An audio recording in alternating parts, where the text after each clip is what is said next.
was just after the Civil War that one of America's favorite pastimes got its start. Baseball has evolved since its early days in the 1860s, but one Delawarean has taken his love of history and baseball to start the first state's own vintage baseball team. Gentlemen, let's do the back toss. I've loved baseball since I was a boy as well. So the two just kind of came together, and I've discovered vintage baseball just by a lot. We replicate an actual team that existed in Wilmington, Delaware, that began in 1866.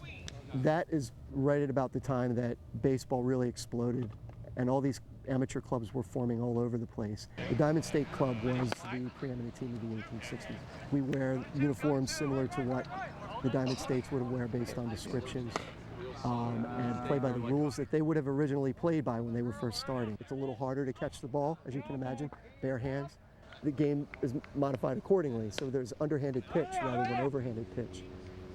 You can throw it as fast as you want, but you have to remember the catcher has no gear. The thing you find the most is with a glove you have the web, so you think you have a few more inches, so that's sometimes it just rolls just beneath your fingertips. We use a single ball for the whole game. So the ball, when it starts out, is fairly hard, but as it goes on, as it gets hit, it softens up. Teams adjust their strategy where early in the game they'll be swinging hard, later in the game they'll just trying to be putting the ball in play so that they can get on base. Stealing and running the bases is a big part of this game. The bats, of course, are a throwback to when we first started with just wooden bats. They're a little bit bigger, a little heavier. As far as the rules go, it's fairly similar. 3 outs, 9 innings. Pretty much everything's in play. A foul tip is not a strike. Depending on which year of the baseball league or team you're playing, if you catch it on one hop, you're out. You're up. Out! There's only a single umpire, and he exists for the most part to keep the game going. No call.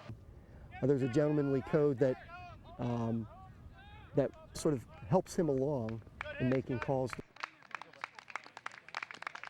In the 1860s was much more gentlemanly, so that you'll hear, as you're watching the game, you'll hear people congratulate each other on opposing teams on good plays.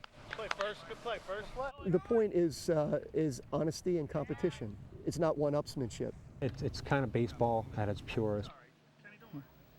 This is the Diamond State Club's first year. The team is only halfway through their season, which runs through October. So if you want to catch a game, join the team, or just want more information, log on to diamondstatebaseball.org.